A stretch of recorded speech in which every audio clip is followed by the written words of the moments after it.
నమస్తే. భగవద్గీతలో 7వ అధ్యాయం జ్ఞాన విజ్ఞాన యోగంలో 3వ శ్లోకము. మనుష్యాణాం సహస్రేషు కశ్చిద్యతతి సిద్ధయే యతతామపి సిద్ధానాం కశ్చిన్మాం వేత్తి తత్వతః. సో భగవానుడు అర్జునుడికి చెప్తున్నారు, నేను నీకు నా గురించిన అల్టిమేట్ నాలెడ్జ్ ఇస్తాను. ఇప్పుడు శాస్త్రజ్ఞానంతో పాటు ఎక్స్పీరియన్షియల్ నాలెడ్జ్ కూడా నువ్వు ఎలా గెయిన్ చేయాలో నేను నీకు చెప్తాను, విను అన్నారు.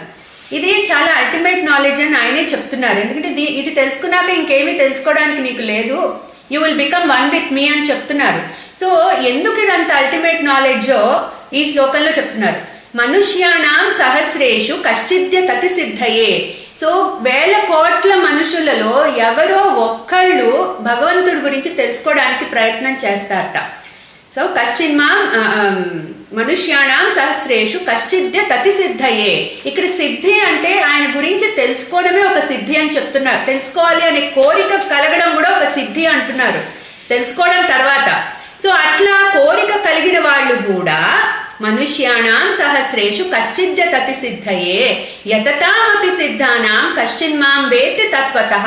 సో అట్లా కోరిక కలిగి దానికి కావాల్సిన ఎలిజిబిలిటీ ఎట్లా కర్మయోగం ద్వారా మనసుని ప్యూరిఫై చేసుకుని ధ్యాన యోగం అభ్యసించడం మొదలు పెట్టిన వాళ్ళు, అంటే ఆ కోరిక కలిగిన వాళ్ళు ఈ లైన్లోకి వస్తారు ఫస్ట్ అసలు.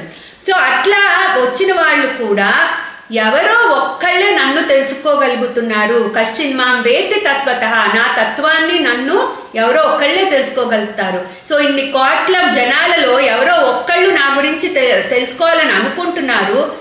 కొంతమందే నా గురించి తెలుసుకోవాలనుకుంటున్నారు, అందులో కూడా ఒక్కళ్ళే నా గురించి తెలుసుకుంటున్నారని చెప్తున్నారు. సో అందుకని ఇదంతా గొప్ప జ్ఞానము అర్జున, నేను నీకు ఇప్పుడు చెప్పబోతున్నాను అని అర్జునుడికి భగవానుడు చెప్తున్నారు.